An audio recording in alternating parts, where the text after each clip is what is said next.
everybody. I'm Georgeryals from Archery Learning Center, and it's time for another Thing a Week. Today, I have something kind of special. I am getting ready for Break the Barriers in Fresno, California, and I have this Stratos, but it has Spiral Pro cams on it, and I love HBT cams. So I have a conversion kit here, and I'm going to convert this bow over to HBT cam, and I thought you might like to watch. I'm going to take this bow completely apart, put it all back together with the new stuff so that you can see what that looks like. You'll learn how to use the bow press. You'll learn how to put the strings on the cams and what that looks like, how to completely take your bow apart. So this is going to be pretty cool. I'm going to go all the way through getting this bow ready to go and to start actually setting up and tuning so you can see what that looks like. So here we go. All right, I got the bow in the press here, and I'm going to compress this and relax the strings. Ooh, and one more thing. One thing that you have to remember is that when you are going to completely take your bow apart, you have to undo your arrow rest because the bow is going to completely lay out flat when I do that. So I'm going to just release the rope on my arrow rest so it doesn't break the spring off of my rest. And I've got it compressed a little bit, so I'm going to come over here and come around here, Jonathan, so you can see what I'm doing here. And I'm just going to take this off of that peg right there. And then I will turn this around. See, notice when I pull this cam around, it leaves that up here at the top. So I can easily just pop that off and then take this off. So now, having the strings unhooked from one end, I can let the press open up and the bow will just lay out flat, and then I can move that over to the workbench. So here we go. And I'll just lay that out flat.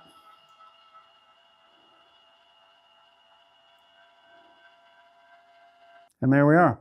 The bow is completely ready to go, and I can take it apart.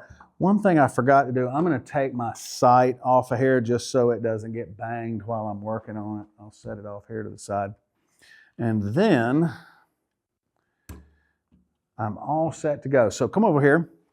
I've got all of my parts. I've got my cams that are in here ready to go. I've got the strings. These have previously been on the bow, so it already has a D-loop in there. I got the axles, and with HBT cams, it comes with a little roller guard, and I'll show you how to put that one on as well. So one thing I've noticed is I don't have the screw. The screw is missing for this kit. So I need to go ahead and get this put in place too. So luckily, I have my Last Chance Parts kit. And if you don't have a Last Chance part kit and you're going to take your bow apart, I mean, how often do you drop screws and E-clips and all that kind of stuff? Get yourself a parts kit. So if you strip a screw or something like that, you can just easily replace it. So I'm going to go for the 632 right here. And it's also a Torx. I like to use a Torx on this one because Torx is a pain. But on these small screws, the ones that take an Allen wrench, the hole in the Allen wrench is so small, it's so easy to strip that. So a Torx is a lot more robust, so you don't have to worry about stripping it, especially if it's an adjustment that you make a lot. So let me get my Torx wrench and get this out of the way. Jonathan, I feel like I'm on a cooking show. So first we add the flour, and then right? So I'm going to position that. I already know in my past Stratos bows, I already know that 70% is going to be me. And if you'll notice, I have this set in the soft wall position. And I've noticed with HBT cam, in the soft wall position, it is remarkably more steady for me in the soft wall position versus the hard wall position. So if you haven't tried the soft wall position on your Stratos, you do that just by flipping this around. See, this was on the top, and this point here was facing up. So you flip it, you take the top and put it on the bottom, and the point faces in, and that makes a little bit more sponge on the very back. So when I'm pulling into the bow, it doesn't get too tight and make my pin begin to aim kind of hard. I can pull as much as I want, and the bow still stays pretty soft. So give that a try if you haven't done that yet. So I have the cams prepared. I've got my strings laid out here. So next, I'll pop the E-clips off, swap the cams out, and we'll go from there. Let's see, I'm going to use a little flathead screwdriver. So the parts kit, the tool kit from Last Chance comes with an E-clip tool. And I've always seen people use the E-clip tool to snap the E-clip on. It seems to me it would be, there has to be a way to take an E-clip off with this too, but I don't know how that's done or if this even is an E-clip remover and installer. So if anybody out there knows how to use this as a removal tool, send me a link in the comments. I would love to know, but I'll use this to put them on. But for lack of that, I just take my flathead screwdriver and I just put that in there like that, and I always lay my thumb on top of the E-clip, so when I move that off, it doesn't just shoot the E-clip across the room. However, if it did, I got my parts kit, and I have plenty of E-clips there. So I will push that out. It's in there kind of tight. Let me push on that a little bit. I'll just push that all the way through and take it out. And then I've got my spacers there. And there it is. Presto changeo. The cam is removed. So that's the bottom. Now we'll go over here to the top. Do the same thing. Just pull that off. Pull that through. Take this off. Oh, there goes the spacer. All right, got all my spacers and my cams. I'll go ahead and just remove these strings off of here so I can package them up and get them put away easily. Okay, I'm going to go ahead and take this peep out because I'll be needing that very soon. Let me find my little removal tool. I'm going to go ahead and, so when you get to be my age, you need these bad boys, right? So I will just cut that knot loose right there.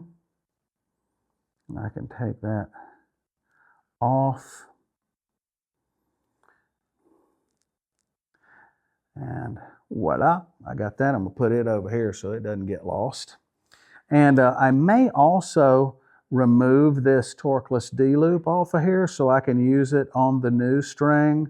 So I may do that also. It's just depending on how far we go with this setup. But I'm going to leave it on here for now and just set these apart. So here we are. We got the bow disassembled. Strings off, cams away.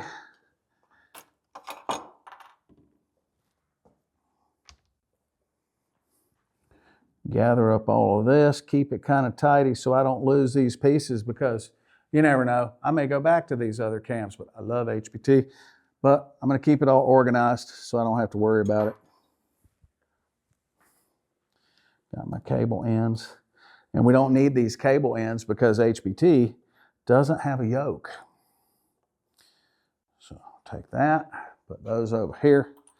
I'll organize those and put them away properly later. Now, next, top cam. Let's see. So this is how I figure this out. Okay, the string side is up. So this will be the bottom cam, and this will be the top cam. Okay. I got a little baggie here with the appropriate spacers.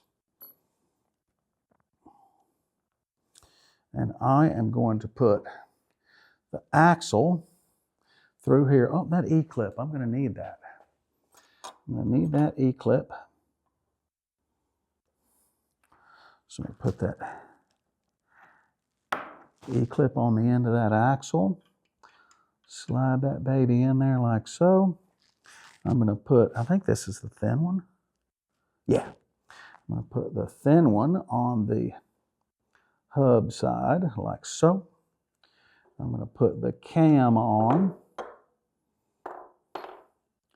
like so.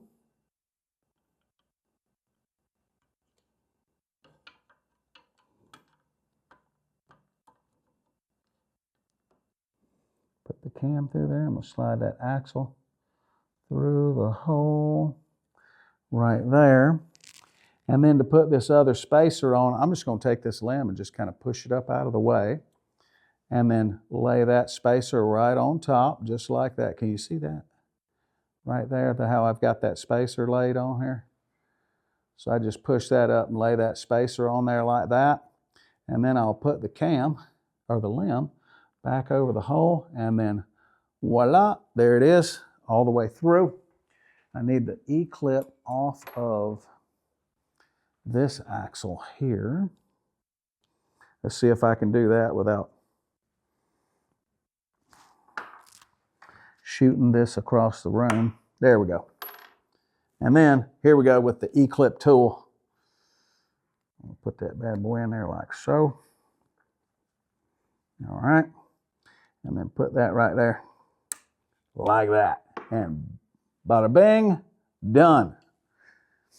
Now come over here to this side with my two spacers. I'm going to do the same thing. I need the E-clips.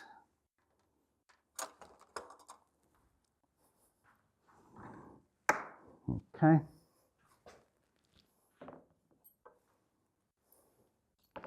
The short one, long one goes over here. Or is that the short one? Make sure I got the right axle here. Because the SVX version has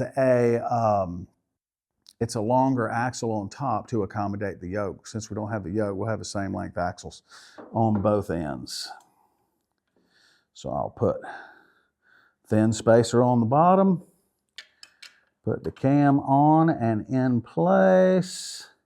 Then I'll take that spacer, kind of push that limb up. I'll push that limb up out of the way and then just place that spacer on there like so. And then I'll bring the limb over and put it through and voila. And I'll show you another way to put an E-clip on. And this is what I usually do when I don't have my fancy little E-clip tool ready, is I'll just take it like this and put it on, and then take my pliers and put it on top, and then just give it a little squeeze like that. It's another handy way to put E-clips in place.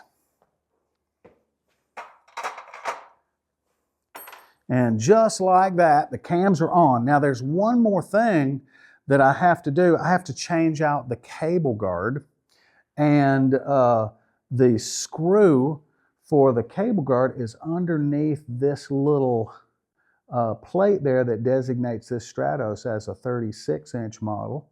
So I've got to pick that up out of place. So I'm going to get my ready blade, and I'm going to try to get that up and out of here without scratching the bow or messing up my little plate. And there you go. Got a little bit of glue there, but I don't think that's going to be a problem. I'm just going to flip that up out of the way so I can get to those screws. And I'm just going to leave that kind of hanging there. And that looks like this size Allen wrench. Look at that. I picked the right size Allen wrench the first time. You know, as long as I've been in the archery business and working with Allen wrenches and tools, I almost never pick the right size Allen wrench the first time. You'd think I'd get good at that after a while, but apparently not. Where did my little, oh, here it is. And then I'll put this into place, slide that right in there. Get that little sucker out of the way. And we got that in place. And I'll snug that down. Come on, get out of the way. This little 36 sticker knows exactly where it's supposed to be, but it's a little early in the game here. Okay. And we will tighten that down. Tighten that down. Make sure this is nice and tight. We do not want that to come loose and get a little buzzy or pop out for sure. And then we'll put that little 36 plate back in there, and we are done, and we're ready to go to the bow press, and we're going to put the strings on. All right, here we are. I'm going to put this back in the press, and when the bow is completely open like this, you just kind of fit it right up in the tips here and get that secure. Make sure it's in the right spot. And once I'm happy with it, I'm just going to go ahead and bend this bad boy down.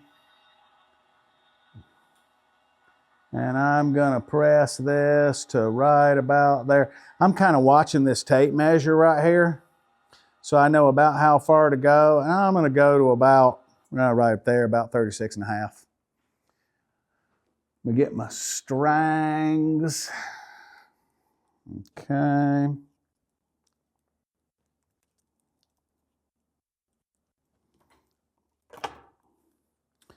Okay, and here's how I know which one goes on the little round hub and which one goes on the opposite cam. Is the short serving here that goes around the little round hub. And this hub, to get the string going in the right direction, I always think when I draw the bow back, the string unwraps. So I'm going to put it over the hub and fit that on there. Work it in. There we go. Got it. It's on. And then I can just kind of eyeball check it. Yeah, it looks right. Okay. And then I'm going to go up here on this end. Let me see if I can get this in here without actually taking this screw apart. You know, the cable guard apart. I think I can. I think I can just stick this loop right through here. Like that. Oh, it just popped right out. I can just put it through there maybe. No, there we go. Got it. So that is in there. All right, I got it going through that way. And I'm going to come over here to this side, and I'll just roll this cam this way. And then I will hook it on this side. And if I just hold this one and then kind of turn that one, I can see kind of where we're at. Okay, it looks about right. Looks good. Now, I will go to the short one, and we're going to go over the top and hook that on there. These factory strings, the loops are nice and tight. Okay, got that in there. And I'll show you how to time this. I didn't like protect the twists in the strings or anything when I had it apart. So we're going to get to time all of this from scratch so you can kind of see how it works. Pull this around, hook it up, and then I have both cables are in place and ready to go. Shooting string. Which end is up? It looks like I see evidence that the peep was right here, so I'm going to cheat. And I know that goes over the top and onto the peg in the groove. Go over the top like so. Then I'm going to go under this way and hook that one on.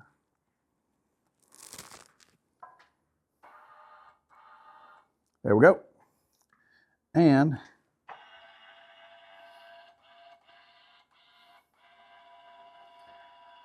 here we are.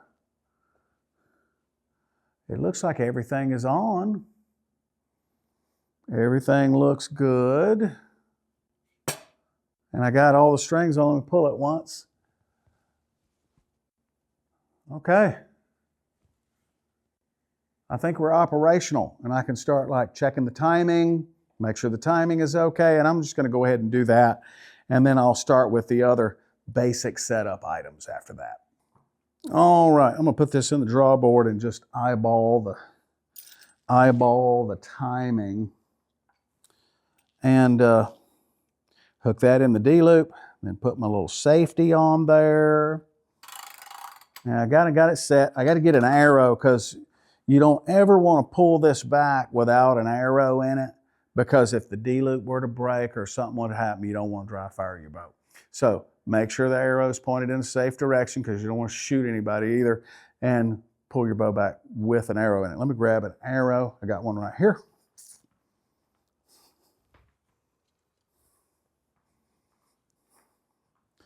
Then I'm going to stick the arrow in here. I got some X10 Parallel Pros that I'm setting up right now. These are the Pro Comps from last year with some DCA Saber Minis on there. I love these things. So now I'm going to pull this back like so. And I'm going to watch this cam come around, and I can see the end of the module like there. And I can watch it rotate and come in and touch, and look at that.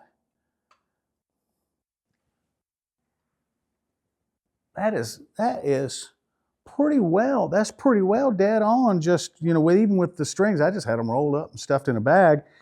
So here's a little quick tip.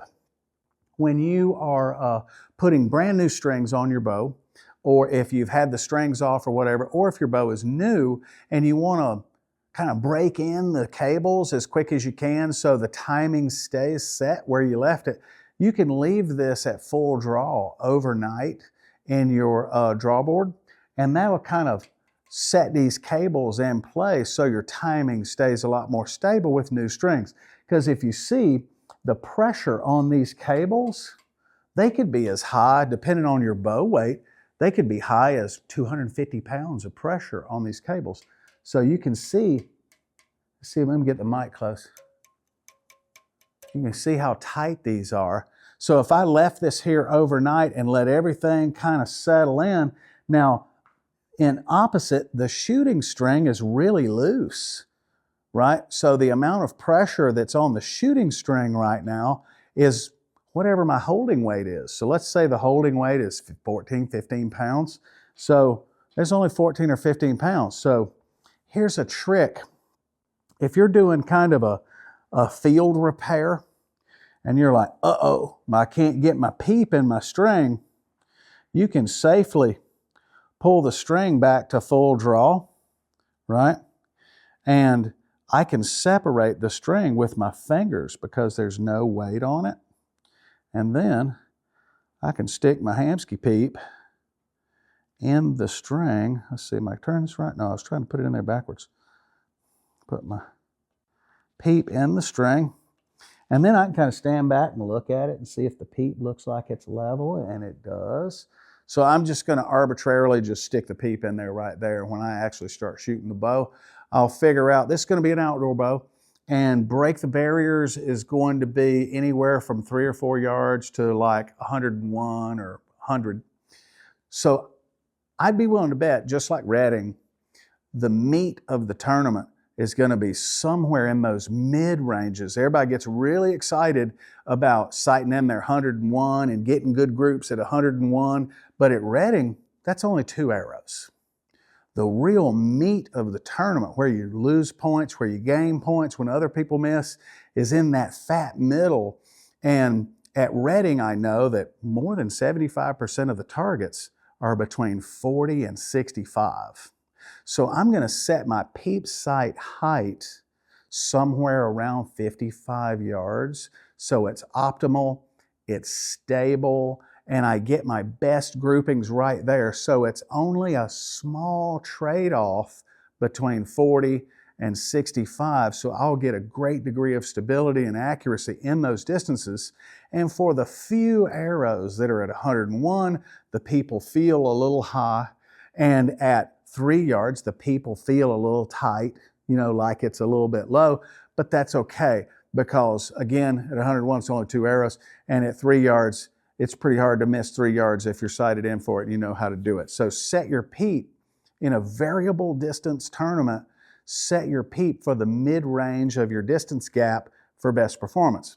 If you're shooting 50 meters or 20 yards and like Vegas or USA Archery events, set your peep at your competitive distance so that you can get the greatest stability, because peep height affects your stability. More on that in a different thing a week, but you'll see if you work the peep up and down, you can change the overall steadiness of your bow.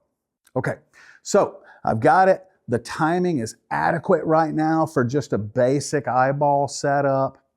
And I think I'm going to go ahead and take the torqueless D-loop off of the old strings and put it on here just so you can see what it looks like and how to do that, okay? Here we go. Let me take this out of the drawboard. I love this drawboard because you just pull it back, and then when you want to go down, you just turn it the other way. It's super convenient. So I'll just take this, change its position here.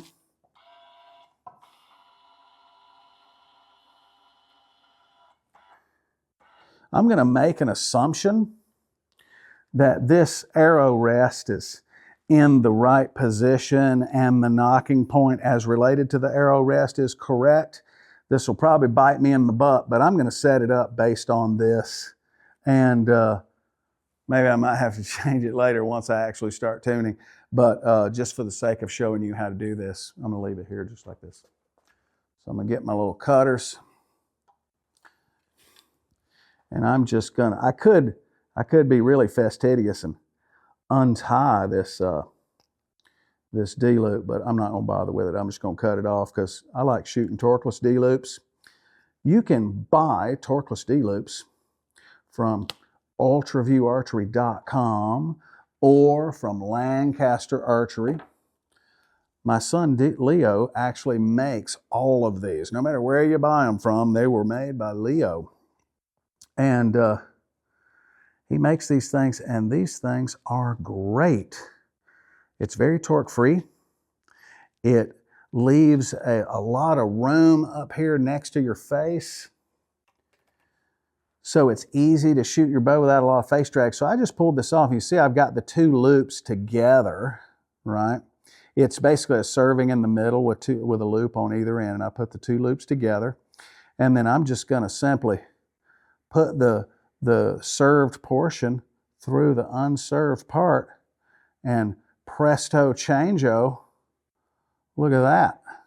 Torqueless D-loop installed, baby. And I will take the D-loop and arrange it, you know, so that the peep, when I pull it back, the peep is normal and it's facing me. So I'm unsure about this peep position yet. So I'm not going to tie this D-loop in all the way. I'm going to test it out, make sure the peep is where I want it and all that with the D-loop untied. But once I've decided this is where it's going to be and I'm going to leave it there, then I'll use some dental tape and tie it in so it can't rotate or slip on me at any time. So I'll put a knock on top. Let me see if I got some knock tying material right here. I'm just going to peel off some of this knock tie material. I'm going to tie a knot for the top of my arrow. And a friend of mine, archery champion, Georgeryals, made me start using these knots. And I call this a dee-dee poo knot. He loves it when I call it a dee-dee poo knot. And I'll just wrap that. Oh, wait a minute, I made a mistake already. Dietmar would be unimpressed. Let's see. I'm basically just going to tie a nail knot over my string. I got a good amount of material sticking out here so I can pull it tight. And I'm going to wrap. Jonathan, if you get over here on this side over my shoulder, you might be able to see this a little bit better. So where I go around like that, just like so, and I'll make this tall enough. If I make it short, it might have a chance to move. And you see I have this tag end is going through under the loops, and I'm using a little thin Allen wrench here. And I'm just going to try to fake it. And what I'm going to do, I'm ready now, so I'm going to put my finger underneath this material and slide the Allen wrench out. And then I'm going to take this tag end and just put it right through. Come on now. Put that tag end through there like so. And then I'll kind of get it down here. Let me get this Allen wrench out of my mouth so I can talk. And then I'll just kind of pull on it and sort of dress the knot a little bit as I go. Get right on that arrow there. Actually, I forgot. I have this other knock that's down here. So I'm going to go ahead and cut that off right quick so it's not there anymore. Before I completely tighten this up. Let me get my D-loop out of the way so I don't mess it up.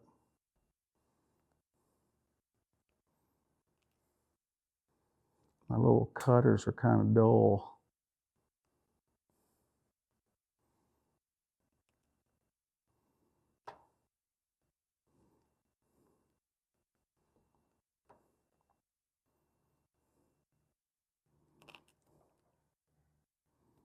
There we go. All right, I got that out of the way.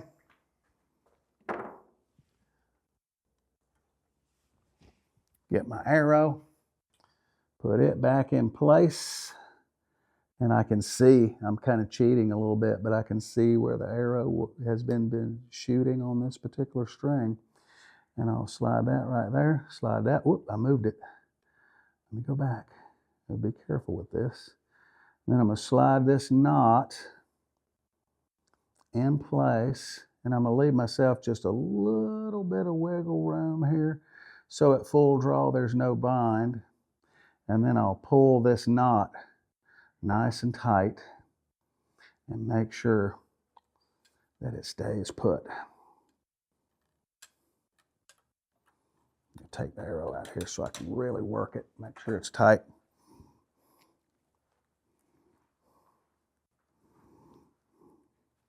And if you really want to make sure that this knot doesn't go anywhere, you could put a little dot of super glue on there, but yeah, that's a bit much. And I just leave it tight like that. And then my arrow goes right here, like so, all right? And that goes like right there, just like that. And that is a torqueless D-loop setup. Super easy. And this is what it does. If I have my release aid in there, and no matter which way I put my hand angle, if I'm shooting uphill or downhill, if my hand angle happens to change a little for one reason or another, that'll make sure that there's no torque on the string and cause a difference in my arrow flight, right? The torqueless D-loop helps the most. You can see the most effect of its existence if you're using lightweight arrows, specifically outdoors. But a heavy arrow, like a big heavy indoor arrow, it doesn't matter. The arrow is so heavy that a little bit of string torque doesn't really hurt it at all. I don't use a torqueless D-loop when I hunt deer because, as you see, it's a little fiddly, right? So if I'm trying to look at a deer and put my release on the string at the same time, a torqueless D-loop, I may have to look away to put the release inside the loop, but for target archery, that doesn't matter. So I do use a standard D-loop when I'm bow hunting, but I always use this. And here's another little pro tip. Let's say you have a woman or a kid or a low poundage shooter that can't get all their yardage and the scope gets in the way of their arrow, you can put this torqueless D-loop above the arrow and put the nocking point underneath the arrow to give them 20 or more yards of extra distance on their sight settings so that they can still compete at the long ranges without having to do weird stuff with their arrow or their scope or whatever. So it shoots great, it tunes great. You can put the torqueless above the arrow if you want more yardage. If you want to do the Chris B popping balloons at 350 yards, torqueless D-loop above the arrow will help that out a lot. Okay, so we are all set and on to the next thing. All right, we got the timing set. Peep is installed and just kind of temporarily tied in. I always put a little tie around the peep to make sure that there's no possibility of it flying out of the string while I'm tuning or whatever. Peeps can be dangerous, and if you think about this, if this peep was to fling out of the string, it's pointed right at your eyeball. So let's not have anybody lose an eye today, okay? So I have my torqueless D-loop is on. I've set my arrow where it looks. I eyeball it. I know I'm lazy. I don't use lasers or levels or any of that stuff. I just eyeball it. I go, okay, 90 degrees. That looks pretty good. And then I look at I've got my arrow rest disengaged so that it sticks up. You can see I've got it sticking up right here. And here's how I look for center shot. I don't measure, from here to the middle of the arrow or any of that. There's an easier way to do this without getting tools out. And what I do is I hold the bow like this so that I can stand over the top. And what I do is I view down this way through the string, and to get my head centered with the bow, I visually align the string down here at the bottom. I visually align that in the middle of the string track. And then I glance up here and look over the top of the cam like this. I look right over the top of the cam like that, and I can see the point of the arrow sticking out. And I adjust the arrow rest left and right until when I have the string centered in the track down at the bottom, and I look up at the top, I can see if my arrow is in line with the string track here. And that gets me pretty much one shot away from a bullet hole unless there's some kind of an issue or something that I have to deal with. But looking at this one, this arrow rest was just arbitrarily slapped on here, and it is good and left of center, and it's really easy to see.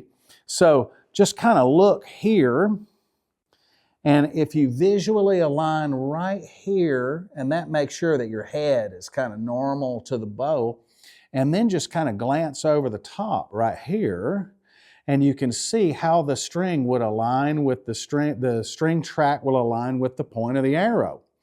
And you can see this arrow rest is way off center to the outside. So I'm just going to make a quick adjustment, and I'm going to eyeball this in place before I take my first test shots. So I got my reach it wrench. These Hoyt bows, they've got the bridge here for stiffness. So that makes it hard to get a standard Allen wrench. So I love these little short stubby wrenches so I can reach in there and loosen that up and move my arrow rest to the middle. I'm going to just kind of eyeball it from behind here, let's see, and then I'll hold my bow and look,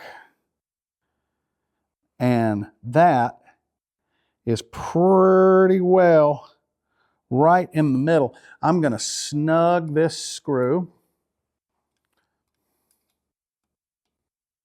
Just snug that up and look again, because sometimes when you snug the screw, the position changes a little. And that looks pretty dang good.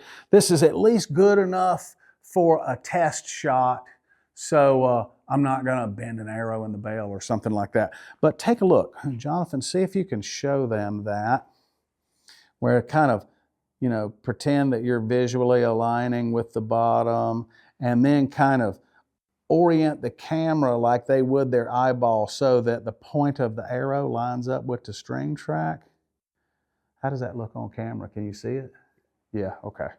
So that's how I do that, and that gets me really close So now I'm just going to engage the cord on my arrow rest, and then I need a release.